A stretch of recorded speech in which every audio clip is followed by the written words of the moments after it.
अस्सलाम वालेकुम दोस्तों, कैसे हो आप लोग। आई होप कि आप लोग अच्छे से होंगे। तो हम अपनी कहानी कंटिन्यू करते हैं, जिन पार्ट 4। इस कहानी के आखिर तक बने रहे और कमेंट कीजिए, लाइक भी कीजिए। दादी के वालिदैन ने दादी के बारे में कुछ ना छुपाया था, एक एक बात बता दी थी, सारे रोदाद सुना दी थी। इसलिए दादा ने इनका और ख्याल रखा, वो अपनी तरफ से भी इनका इलाज करते रहे। नतीजा ये हुआ कि दादी 6 माह के अंदर अंदर बिल्कुल सेहतयाब हो गई। फिर जब तक जिंदा रही, इन पर किसी किस्म का असर ना हुआ। दादा हंसकर कहते, भाई अब तुम्हारी दादी पर असर कैसे बाकी रहता। वो एक बड़े जिन के ज़ेरे साया जो आ गई थी। दादा जब भी दादी के असर की बात किसी को सुनाते तो दादी फौरन उठकर चली जाती थी। दादी ने आज तक अपनी जबान से किसी को अपनी कहानी ना सुनाई थी। अगर इनसे कोई पूछता भी तो वो हंसकर टाल देती थी, लेकिन असल में वो खौफजदा हो जाती थी। दादा की जिंदगी में ही दादी का इंतकाल हुआ। दादा तन्हा हो गए। इनके एक ही औलाद थी, यानी फुरकान मामू के वालिद, जो एक सरकारी अफसर थे और उमूमन दौरों पर रहते थे। जब दादा का इंतकाल हुआ तो फुरकान मामू की उम्र इस वक्त 14-15 साल हो गई। दादी की मौत फुरकान मामू के लिए ज़हनी कर्ब का बाअस बनी। इन्हें महसूस हुआ जैसे इनका दादा ना मरा हो, बाप मर गया हो। ट्रेन अपनी पूरी रफ्तार से मंजिल की तरफ बढ़ रही थी।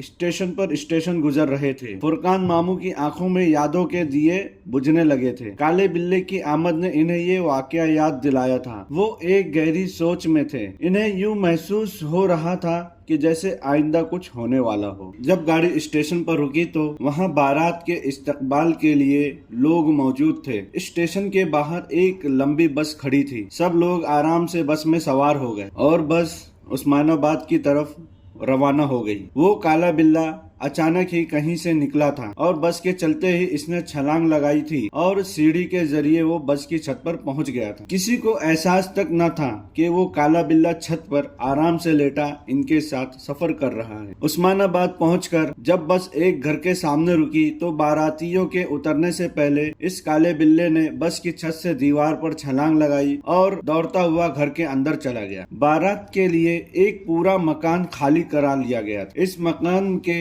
बराबर ही दुल्हन का घर था। बारात में आने वाली ख्वातीन के लिए दुल्हन वाले घर में एक बड़ा कमरा मखसूस कर दिया गया था। वैसे भी ये घर अकबर की अम्मी के लिए नया न था। अकबर की जिस लड़की से शादी हो रही थी वो इनकी बहन की लड़की थी। इन लोगों का यहाँ आना जाना लगा रहता था। अकबर ने नीलम को और नीलम ने अकबर को देख रखा था। अकबर नीलम को नीलम परी कहता था और नीलम थी भी ऐसी ही। वो किसी परी की तरह हसीन थी। इसके शहर अंगेज हुस्न से मुतासिर होकर खानदान की कई लड़के इसको हासिल करना चाहते थे, लेकिन नीलम अकबर के खाते में लिखी गई थी, इसलिए अकबर अब इसे लेने आ पहुंचा था। असर के वक्त निकाह से पहले जब अकबर की अम्मी ने बरी देने को कहा गया तो इन्होंने राशिदा को आवाज दी, राशिदा जरा बरी वाला सूट केस उठाओ। जी अच्छा अम्मी। राशिदा ने दीवार से लगा हुआ सूट केस अपनी अम्मी के सामने ला रखा। अम्मी ने अपने पर्स से चाबियां निकाली और सूटकेस खोलने लगी। अभी इन्होंने सूटकेस का ढक्कन उठाया ही था कि एकदम इन्हें चक्कर सा आ गया। इन्होंने फौरन अपनी नाक पर रुमाल रख लिया। बरी वाले सूटकेस का ढक्कन उठाते ही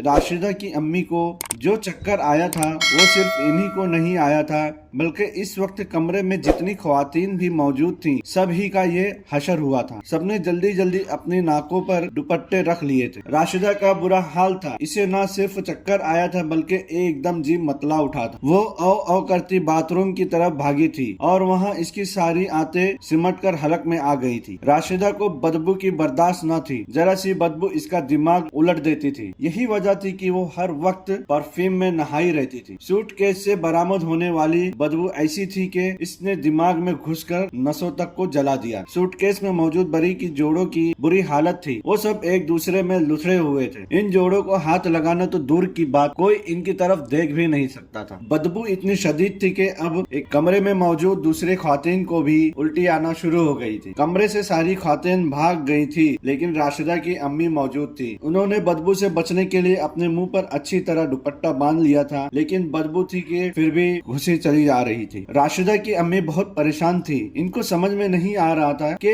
बंद सूटकेस में ये गलाजत कहाँ से भर गई। अम्मी ने चुटकी से उठाकर सारे जोड़ों को देख डाला। एक जोड़ा भी साफ ना था। नीचे तक हर जोड़ा गलाजत से भरा हुआ था। फिर इन्होंने जेवरात के डब्बे निकाले। इन्हें खोल कर देखा, इनका भी वही हाल था। अंदर गलाजत भरी हुई थी। बरी के जोड़ों और जेवरात का ये हश्र देखकर राशिदा की अम्मी शदीद सदमे से दो चार थी। ये कितनी अजीब बात हुई थी। सूटकेस में किसी ने गलाजत भर दी थी। ये बात इनकी समझ से बाहर थी। अचानक कमरे में मियाऊं की आवाज सुनाई दी। अम्मी ने लपक कर देखा तो एक काला बिल्ला अलमारी के पीछे से निकल रहा। वो बाहर निकला। इसने अपने अगले पाँव पर झुककर एक जोरदार अंगड़ाई ली और अम्मी की तरफ देखता हुआ कमरे से बाहर निकल गया। राशिदा की अम्मी इस वक्त कमरे में बिल्कुल तन्हा थी। वो बड़े मजबूत आसाब की मालिक थे, लेकिन इस काले बिल्ले की आंखों में जाने क्या बात थी कि इन्हें अपने हाथ पांव ठंडे महसूस होते मालूम हुए। वो जल्दी से उठकर कमरे से बाहर आ गई। राशिदा, ए राशिदा। इन्होंने कमरे से बाहर आकर आवाज दी। राशिदा अभी तक बाथरूम में थी। वो अम्मी की आवाज सुनकर भागी हुई आई। जी अम्मी। इसने अपनी नाक पर दुपट्टा अच्छी तरह लपेटते हुए कहा, जा अपने अब्बू और मामू फुरकान को बुला कर ला। अम्मी ने परेशान लहजे में कहा। बारात बराबर वाले मकान में ठहरी हुई थी। निकाह का वक्त करीब था, लिहाजा सब तैयार होने में लगे हुए थे। राशिदा के अब्बू बाबर अली ने अपनी बेटी को इस तरह बदहवाशी से कमरे में आते देखा तो वो परेशान हो गए। इन्होंने घबरा कर पूछा, क्या हुआ? अब्बू, आपको अम्मी बुला रही है, जल्दी चले। फिर राशिदा ने कमरे में इधर उधर नजर दौड़ाई, मगर मामू फुरकान नजर न आए। अब्बू, मामू कहाँ है? अभी तो यहीं थे, शायद बाथरूम। अभी बाबर अली इतना ही कह पाए थे कि मामू फुरकान बाथरूम से निकल आए। लो, वो आ गए। खैरियत? मामू फुरकान ने पूछा। मामू, खैरियत नहीं, अम्मी ने आपको और अब्बू को बुलाया है, जल्दी चले। राशिदा ने घबरा कर कहा। क्यों बुलाया है? मामू फुरकान ने अपने हाथ तौलिए से पोंछते हुए पूछा। बरी के जोड़ों का सत्यानाश लग गया है। सूटकेस गलाजत से भरा हुआ है। ये कहकर राशिदा ने फौरन अपने मुंह पर दुपट्टा रख लिया। अरे! मामू फुरकान चौंक पड़े। आओ बाबर, जल्दी चलो। ये लोग तेजी से बाहर निकले। राशिदा की अम्मी साबिरा गेट पर ही खड़ी। वो शदीद सदमे से दो चार थी। इनकी आंखों में आंसू भरे थे। सदमे की बात भी थी। निकाह का वक्त सर पर था और इतनी मेहनत और प्यार से बनाए हुए बरी का नाश लग गया था। सूटकेस कहाँ है?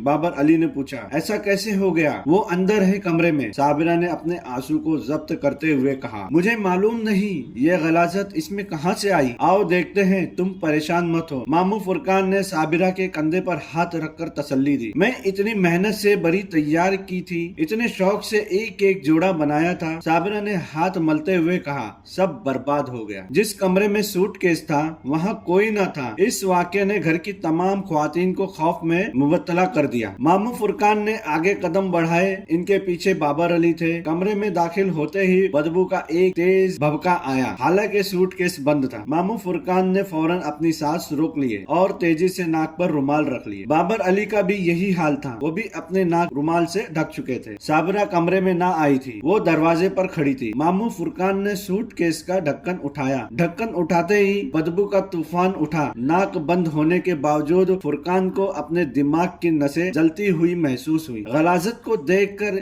इनका जी मतला उठा। इन्होंने फौरन सूटकेस बंद कर दिया। फिर वो सूटकेस को खींचकर बाहर सहन में ले आए। सहन में एक बाथरूम था। इन्होंने सूटकेस इसके दरवाजे में खसका दिया। घर में कोई पानी का पाइप नहीं? मामू फुरकान ने पूछा। पास खड़ी साबिरा ने अपनी बहन वाजिदा की तरफ देखा। वो फौरन बोली, जी है, जरा लाए। मामू फुरकान ने कहा। पाइप आने के बाद इन्होंने सहन में लगे नलके में लगाया और नलका खोल कर देखा। पानी बड़े प्रेशर से आ रहा था। पाइप से खासी मोटी धार बरामद हुई। मामू, क्या करना है? साबिरा ने पूछा। गलाजत धोनी है, और क्या करना है? मामू, आप ठहरे, मैं मुलाजमा को भेजती हूँ। इस मर्तबा वाजिदा ने कहा और अंदर चली गई। चंद लम्हों बाद एक मुलाजमा बाहर आई। इसने दुपट्टे का अच्छी तरह ढाटा बांधा हुआ था। मामू ने भी एक बड़ा कपड़ा लेकर अपने मुंह पर अच्छी तरह ढाटा बांध लिया था। अब चेहरे पर सिर्फ इनकी आंखें नजर आ रही थी। मामू फुरकान ने पाइप लेकर कपड़ों पर पानी की मोटी धार डालना शुरू की। मुलाजिमा एक एक जोड़ा बाहर निकालती गई। इन खुले जोड़ों से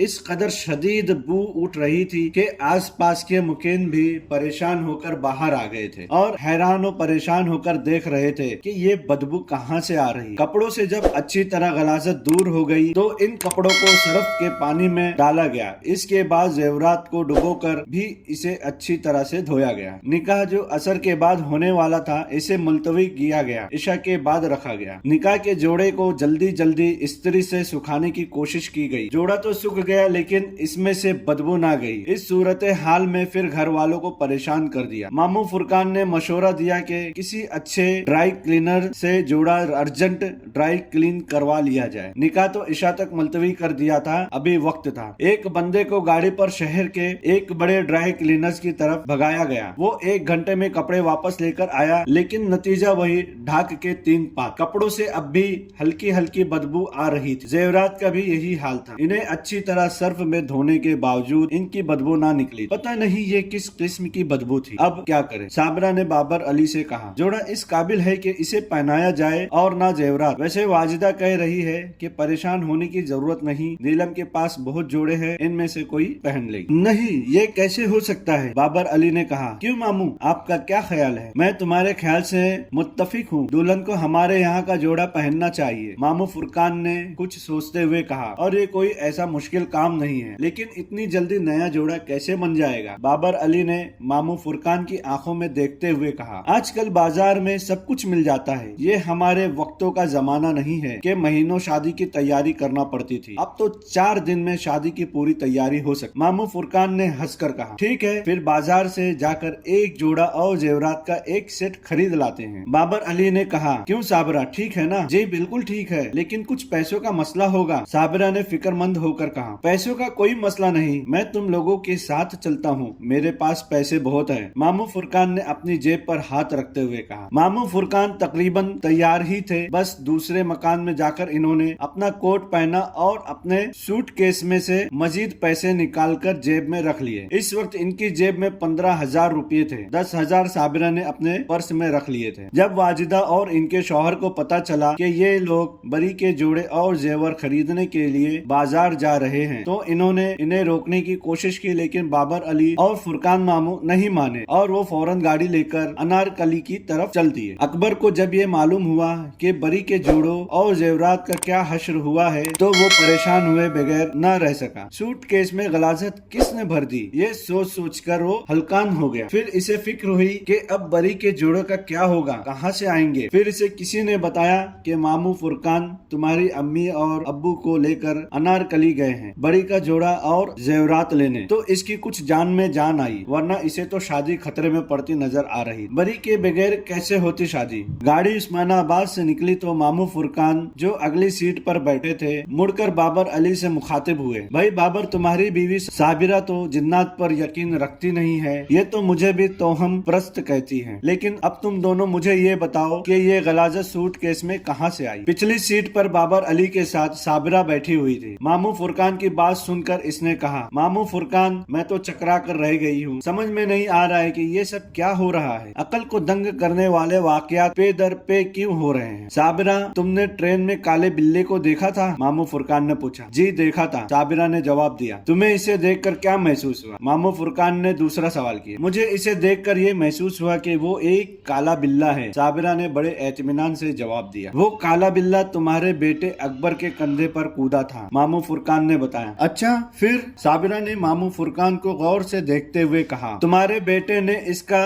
वजन एक गधे के बराबर महसूस किया था। मैं इसी वक्त समझ गया था, लेकिन मैंने अकबर से कुछ नहीं कहा। मैं नहीं चाहता था कि वो खौफजदा हो जाए। क्या मतलब है आपका? साबिरा ने बगैर परेशान हुए पूछा। वो काला बिल्ला महज काला बिल्ला ना था, कुछ और था, मामू फुरकान ने कहा। वो काला बिल्ला तो मुझे घर में भी नजर आया था। वो उस वक्त अलमारी के पीछे से निकलकर कमरे के बाहर चला गया जब मैंने सूटकेस खोला था, साबिरा ने बताया। अब कुछ यकीन आया? मामू फुरकान बोले। डर तो मुझे लगा था इसे देखकर, खासकर इसकी सुर्ख आंखों में कुछ था, लेकिन फिर वो मेरे जहन से हट गया। लेकिन मामू फुरकान, वो बिल्ला नहीं है तो और क्या है? साबिरा ने पूछा। इस बात का तो मुझे यकीन है कि वो बिल्ला नहीं है, वो कोई और मखलूक है। अब क्या है इसके बारे में मैं सही तौर पर कुछ नहीं बता सकता। एक आध बार इसे देख लूं फिर ही कुछ बता सकता हूँ। क्या आज के जमाने में भी भूत प्रेत होते हैं? इस मर्तबा ड्राइवर बोला। इसकी आवाज से खौफ झलक रहा था। मुझे भूत प्रेत से बड़ा डर लगता है जी। भाई भूत प्रेत का तो पता नहीं, मेरा कभी वास्ता नहीं पड़ा, लेकिन जिन जरूर होते हैं, इनके वजूद से इनकार नहीं किया जा सकता। मैंने खुद जिन देखे हैं, मामू फुरकान ने ड्राइवर को बताया। हाँ जी आपने? ड्राइवर एकदम परेशान हो गया। इसकी घबराहट में एक साइकिल वाला लपेट में आते आते रह गया। क्या करते हो, गाड़ी सामने देखकर चलाओ, साबरा ने इसे पीछे से डांटा। मामू फुरकान, खुदा के वास्ते इसे जिन्नात के वाकयात सुनाने ना बैठ जाना, वरना इसका जरूर ब्रेक फेल हो जाएगा। ये सुनकर मामू फुरकान ने कहकहा लगाया और खामोश हो गए। ड्राइवर इन्हें इसी तरह मुड़ मुड़ कर देख रहा था जैसे इन्होंने जिन ना देखे हो, बल्कि वो खुद जिन। तो दोस्तों, आप लोगों ने